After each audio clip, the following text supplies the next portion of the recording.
Next topic है, पिछले topic में अपने बात की थी अमाशय में पाचन। सबसे पहले मुख गुहा में पाचन आया था, ग्रसनी ग्रसिका में होता नहीं है। फिर अमाशय में,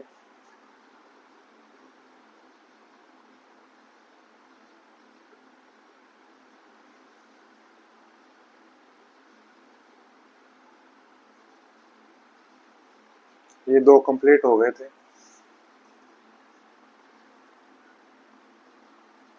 अमाशय और मुख गुहा।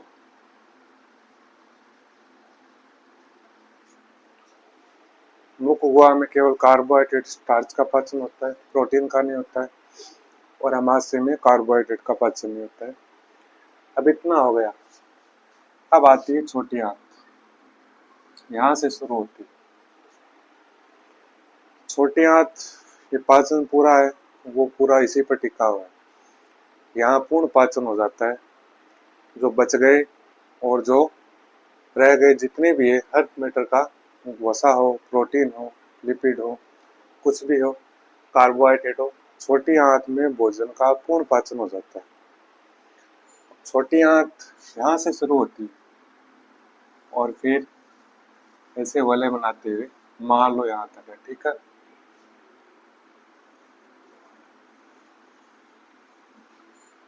ये छोटी आंत। अब छोटी आंत, अपना टॉपिक है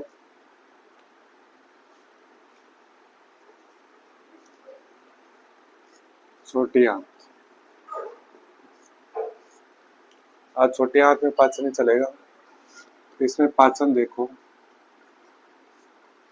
छोटी आंत है, उसके तीन भाग होते हैं। स्मॉल इंटेस्टाइन होती है, उसके तीन भाग होते हैं। एक तो होता है ग्रहणी, ड्यूडिनम, जेजुनम, इलियम, ऐसे बोलते हैं। ड्यूडिनम बोलते हैं ग्रहणी को, फिर अग्रांतर,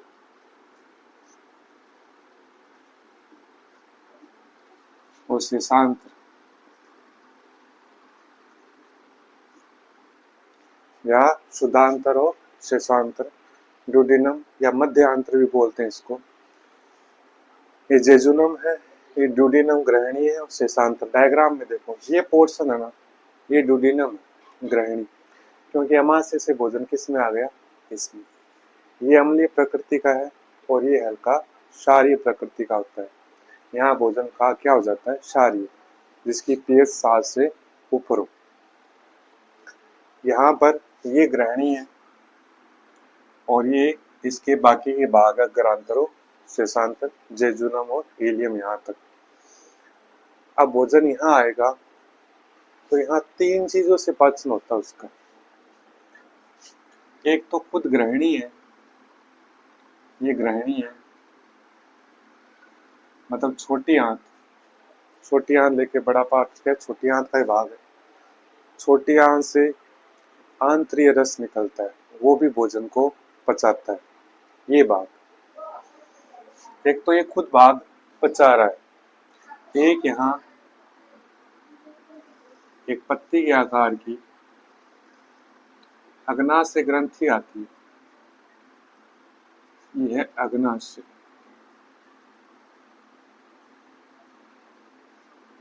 पेंक्रियाज, अग्नाशय, और यहीं पर ये ग्रहणी में ये कोर्नली खुलती है।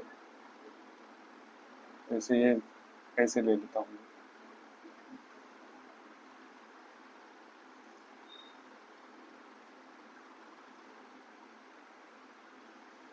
ये है यकृत, जिसको आप लीवर बोलते हैं। ये यकृत है और इसके आधार भाग में होता है गाल ब्लैडर, पित्ताशय।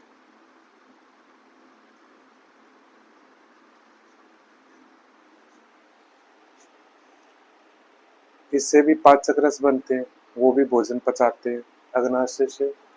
और यकृत भी भोजन पचाने में काम करता है। तो यहाँ तीन चीजें पढ़नी पड़ेगी आपको पाचन में। अवशोषण, पाचन यहाँ होता है सबसे ज्यादा, और अवशोषण इस भाग में होता है, कुछ बचा हुआ अवशोषण यहाँ हो जाता है। तो ये अवशोषण से संबंधित है और ग्रहणी पाचन से संबंधित है। छोटी आंत है जो पूरा पोर्शन है वो पाचन और पूर्ण पाचन और अवशोषण से संबंधित है। अब बात रह गई यहाँ पर पाचन। तो यहाँ पर पाचन करोगे तो पहले तो यकृत करना पड़ेगा, फिर अग्नाशय का बताना पड़ेगा, और इस ग्रहणी एक छोटी आंत है इसके द्वारा भी पाचक रस स्रावित होते हैं। तीनों चीजों को बताएंगे तब जाकर यहाँ पाचन कंप्लीट होगा। अब शॉर्ट में इनको डिस्कशन करते हैं। सबसे पहले यकृत ले रहा हूं मैं। इसमें पाचन किसके द्वारा होता है? यकृत द्वारा। जैसे ग्रहणी का भाग है ना, छोटी आंत में यहाँ ये दोनों आपस में एक नली के द्वारा खुलती है। इसके से नली निकलेगी और इस यकृत से नली निकलेगी। ये दोनों मिलकर ग्रहणी में खुलेगी पाचक रस छोड़ने के लिए, और वहाँ एक अवरोध नहीं होती है, मतलब स्पिंसर बोलते हैं इसको, ग्लीसन स्पिंसर। ये इसका यहाँ अवरोध नहीं होती है जिससे इसमें पाचक रस जाते रहते हैं। अब ग्रहणी में एक तो यकृत और एक आ गया अग्नाशय। इन दो चीजों के बारे में आपको अलग से भी पूछते हैं एग्जाम में। अब बात आती है यकृत की।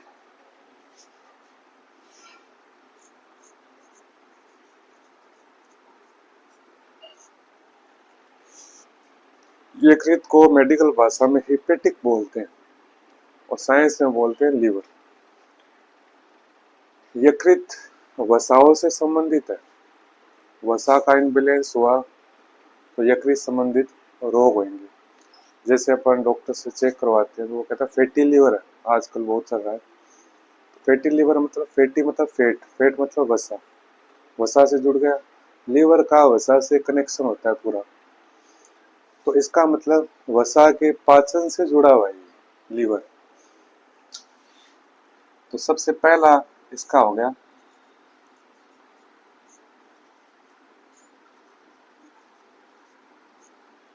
वसा का पाचन। अब वसा जो ऑयली चीजें है इसका पाचन सीधे नहीं कर सकते। ये जो उसके एंजाइम है, वसा के पाचक के एंजाइम लीवर में नहीं होते। ये केवल हेल्प करता है। कैसे करता है वो आगे बताऊंगा मैं। वसा का पाचन सीधा नहीं होता। सबसे पहले वसा के पाचन के लिए, वसा एक बड़ी यूनिट है, उसको छोटी यूनिट में तोड़ना पड़ता है, छोटे छोटे टुकड़े, और फिर उसका पाचन होता है। जैसे ये वसा है और ये किससे बनी होती है? दो चीजों से बनी होती है, वसा अम्ल फैटी एसिड प्लस ग्लिसरॉल। वसा दो चीजों से बनी होती है, वसा अम्ल और ग्लिसरॉल। तो जैसे ये फैट है, वसा की बड़ी बूंद है, इसको छोटी बूंद में बनाती है।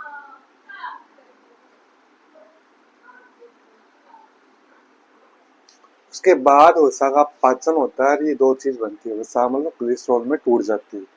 तो मतलब बड़ी वसा सीधा पाचन नहीं हुआ, पहले छोटे छोटे टुकड़े हुए। इसको बोलते हैं वसा का पाइशीकरण। पाइशीकरण, वसा का पाइशीकरण बोलते हैं। तो यकृत क्या करता है? वसाओं का क्या करता है? पाइशीकरण। तो वसा का पाइशीकरण यकृत की क्या चीज करती है? तो यकृत में एक रस बनता है जिसको बोलते हैं पित्त रस।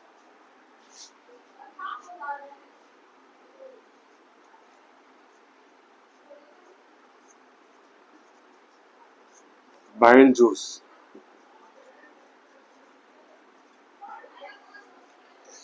पित्त रस बोलते हैं। पित्त रस क्या करता है? ये वसा का पाइशीकरण करता है। पित्त रस में दो चीजें होती है। जो पित्त रस होता है इसमें दो चीज होती है, एक तो पित्त वर्णक होता है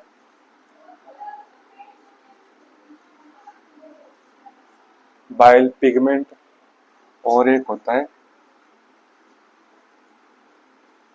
पित्त लवण। दो चीज होती है, पित्त वर्णक और पित्त लवण। पित्त वर्णक भी दो प्रकार के होते हैं, बिलीरुबिन आपने सुना होगा, और बिलीवर्डिन।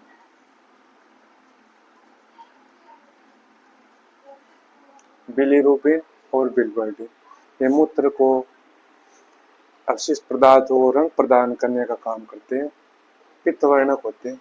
इसका वसा के पायसीकरण में डायरेक्ट रोल नहीं है, पित्त लवण का है। तब पित्तरस वसा का पायसीकरण करता है। पित्तरस में क्या चीज, पित्त लवण वसा के पायसीकरण में इंपॉर्टेंट भूमिका निभाते हैं। और ये नाम ध्यान रहे तो आप देख लेना, पित्त लवण, सोडियम ग्लाइकोलेट,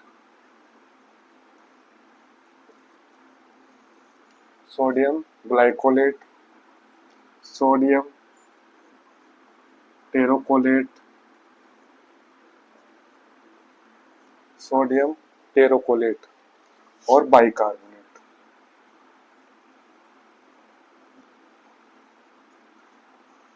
और बाइकार्बोनेट, ये तीन प्रकार के लवण होते हैं।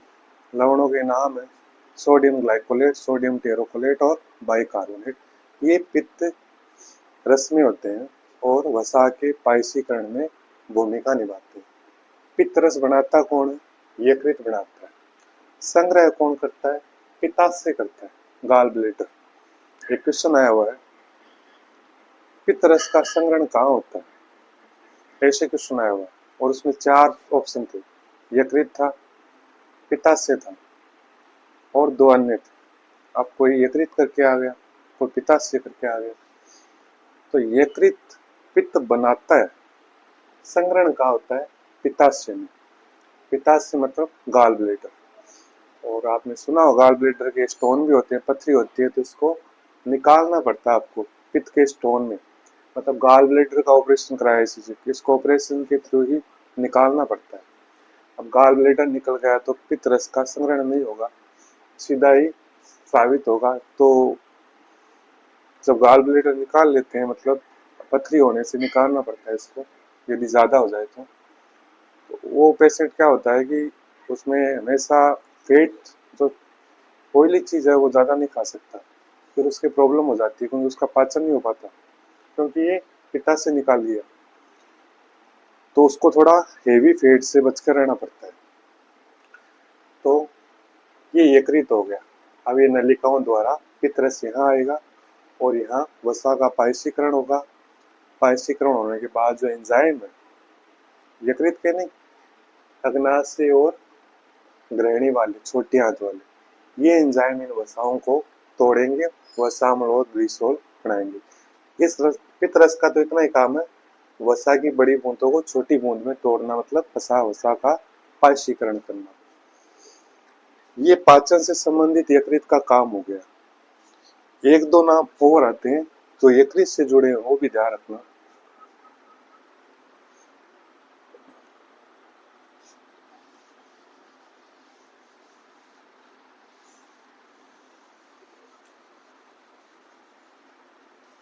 यकृत चल रहा है, इसको रहने देते हैं। एक कुफर कोशिकाएं होती है,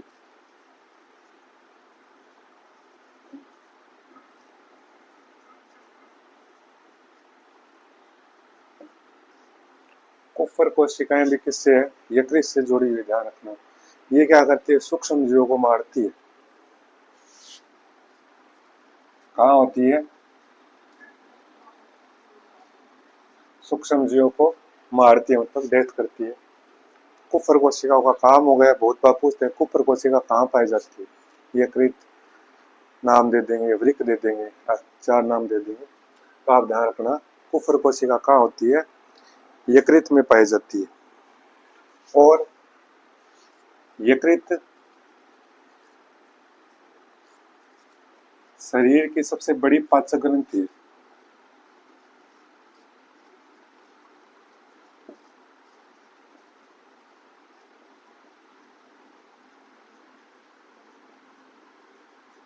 वैसे भी यदि ऐसे पूछे शरीर की सबसे बड़ी ग्रंथि कौन सी, तो भी यकृत है। और शरीर की सबसे बड़ी पाचक ग्रंथि पूछ ले तो भी क्या है, यकृत है। ये दो चीज ध्यान रखना।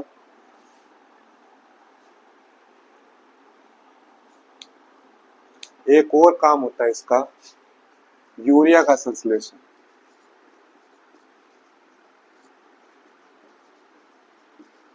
ये भी यकृत करता है। मोटे मोटे काम बता रहा हूँ जो एग्जाम में पूछते हैं, और भी बहुत काम है। यूरिया संश्लेषण, ऑर्निथिन चक्कर नाम सुना होगा आपने, जो साइंस के फैकल्टी जुड़े हुए हैं उनको तो पता है। ऑर्निथिन चक्कर, यूरिया साइकिल। यूरिया साइकिल कहाँ चलता है, लीवर में चलता है। और इससे क्या बनता है, यूरिया। मनुष्य क्या है, यूरियोटेलिक है। तीन, मूत्र में जिस चीज का उत्सर्जन होता है, मतलब प्रोटीन का पाचन होता है, उससे तीन चीज बनती है। प्रोटीन के पाचन से अमोनिया बन सकता है, अमोनिया से यूरिया बनता है, और यूरिक अम्ल भी बनते हैं।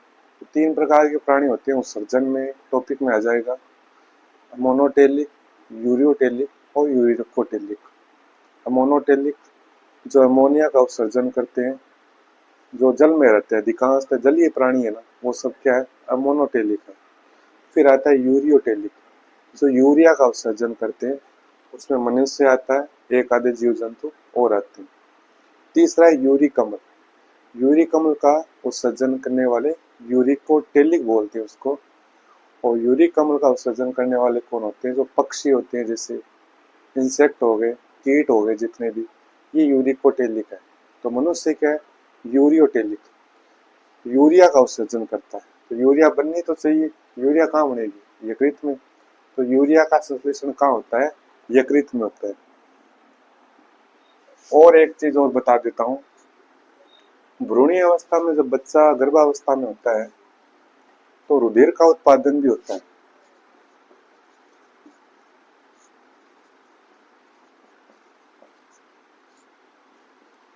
भ्रूणीय अवस्था में, बाद में नहीं करता है। भ्रूणीय अवस्था में जब बच्चा गर्भ में होता है तो यकृत रुधिर उत्पादन में भी भूमिका निभाता है। लेकिन जैसे ही भ्रूणीय अवस्था नहीं रहती उसकी, तो वो काम किसको ट्रांसफर कर दिया जाता है, अस्थि मज्जा, बोन मैरो होती है, हमारे हड्डी के बीच में होती है, वो रुधिर उत्पादन का काम करती है। लेकिन भ्रूणीय अवस्था में रुधिर उत्पादन का काम कौन करता है, यकृत करता है। ये कुछ यकृत से जुड़ी हुई जानकारी थी, और पाचन में भी रोल बता दिया मैंने, वसा का पायशीकरण।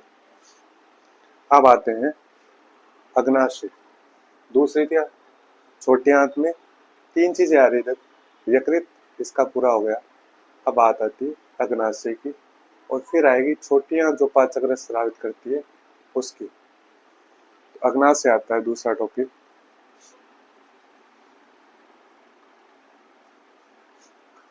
अब देखो अग्नाशय, पैंक्रियाज बोलते हैं इसको, ये वाला। अब ये अग्नाशय ग्रंथि है, ये दोनों है, अंतःस्रावी ग्रंथि भी है और बहिस्रावी भी है।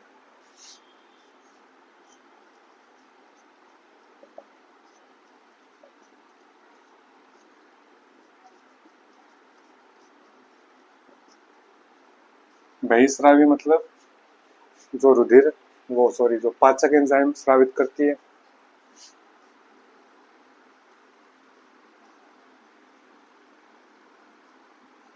और अंतःस्रावी मतलब हार्मोन, जो हार्मोन प्रोड्यूस करती है वो सभी क्या होती है, अंतःस्रावी ग्रंथि होती है। तो शरीर की सबसे पहली बात ध्यान रखना, जैसे एग्जाम में आपको पता भी होगा ये चीज, कि शरीर की ऐसी कौन सी ग्रंथि है जो अंतःस्रावी भी है और बहिस्रावी भी है, तो अग्नाशय या पैंक्रियाज। बहिस्रावी भाग है पाचक एंजाइम।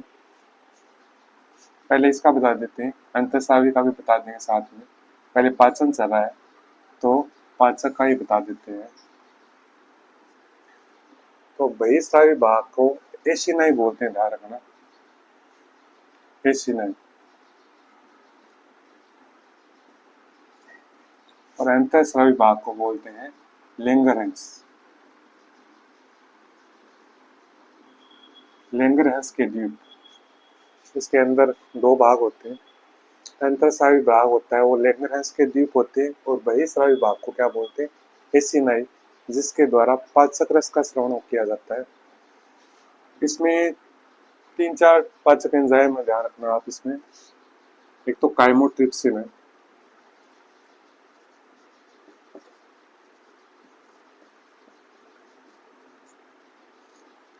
और एक ट्रिप्सिन है, एक एमाइलेज है, और एक लाइपेज।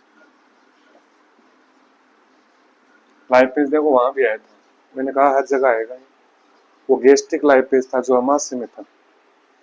ये पेंक्रियाटिक लाइपेज है जो अग्नाशय में, ध्यान रखना, इसको पेंक्रियाटिक लाइपेज बोलते हैं।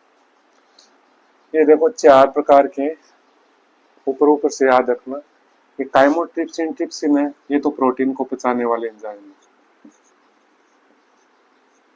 एमाइलेज, एमाइलेज कार्बोहाइड्रेट को पचाने वाले, जो लार में आया था, स्टार्च के पाचन में आया था ना,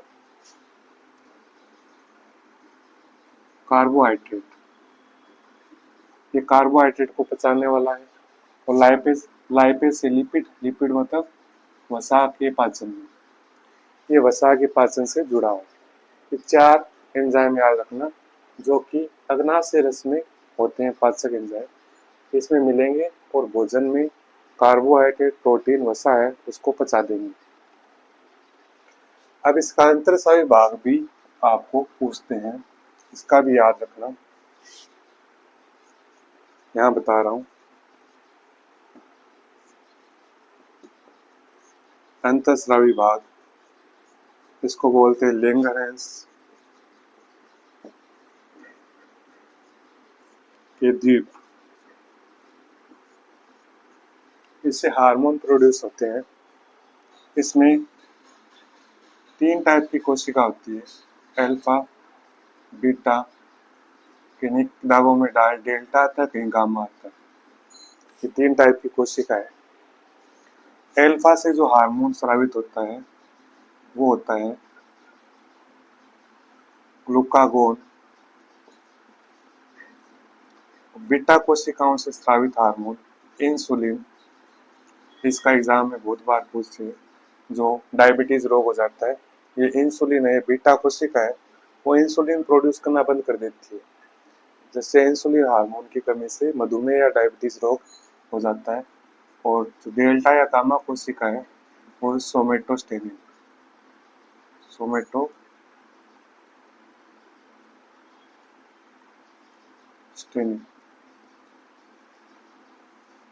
सोमेटोस्टेनिन, अल्फा, बीटा और गामा। इसके काम भी थोड़े पूछते हैं, वो भी ध्यान रखना। अल्फा कोशिका क्या करती है, ये रुधिर में जो स्टोर ग्लाइकोजन है उसको ग्लूकोज में बदलती है। क्यों बदलती है, रुधिर में ग्लूकोज की कमी हो गई, एनर्जी सोर्स है, कमी हो जाती है, तो क्या करती है, ये ग्लूकागोन स्रावित करती है अल्फा कोशिका। और ग्लूकागोन क्या करता है, जो स्टोर ग्लाइकोजन है उसको किस में बदल देता है, ग्लूकोज में, और वो ग्लूकोज है वो आपको एनर्जी देने में काम आ जाता है। इंसुलिन, बीटा कोशिकाओं से कौन सा हार्मोन स्रावित होता है, इंसुलिन। इंसुलिन इसका उल्टा है। इंसुलिन लोग पूरे दिन खाते ही रहते हैं, काम करते नहीं, तो क्या होता है, ग्लूकोज, एक्सेस ग्लूकोज होता है बॉडी में, वो हमारे लिए खराब होता है। तो ये इंसुलिन क्या करता है, ज्यादा जो कार्बोहाइड्रेट है जो आवश्यक ही नहीं है उसको ग्लाइकोजन में बदल देता है। मतलब ग्लूकोज को ग्लाइकोजन में स्टोर करके रख दिया, जब जरूरत पड़ेगी तो ग्लाइकोजन से ग्लूकोज बन जाएगा। तो ग्लाइकोजन से ग्लूकोज तो ये बना लेगा जब कमी होगी, और अधिकता होगी ग्लूकोज की तो ग्लूकोज से ग्लाइकोजन में स्टोर करने का काम करता है। अब मधुमेह में क्या होता है, इस हार्मोन की कमी होगी तो क्या नहीं होगा, ग्लूकोज से ग्लाइकोजन नहीं बनेगा, और ग्लूकोज मूत्र के साथ शरीर से बाहर आने लगेगा, ग्लूकोज की कमी हो जाएगी। तो उस कंडीशन में क्या होता है, ग्लाइकोजन में परिवर्तित नहीं हो पाता, और जिससे ये मीठे की मीठे का रोग बोलते हैं। कोई कहता है मीठा खाने से होता है, मीठा खाने से नहीं होता है, होने के बाद नहीं खा सकते मीठा, कुछ मात्रा में खा सकते हैं। तो इंसुलिन मधुमेह या डायबिटीज से जुड़ा हुआ है।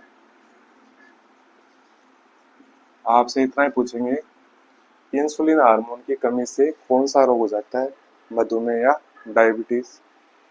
वो भी दो होते हैं, टाइप फर्स्ट और टाइप सेकंड। आप इतना याद रखना, मधुमेह या डायबिटीज इंसुलिन हार्मोन की कमी से होता है।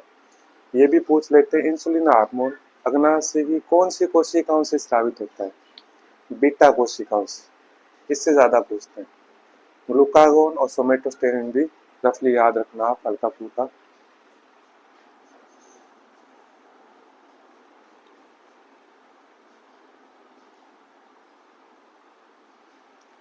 ये अग्नाशय हो गया। अब आता है छोटी आंत, जिसको नेक्स्ट क्लास में करेंगे। इस ग्रहणी भाग से जो एंजाइम स्रावित होंगे, ये तीनों मिलकर यहाँ पाचन करेंगे और उसके बाद आएगा बड़ी आंत।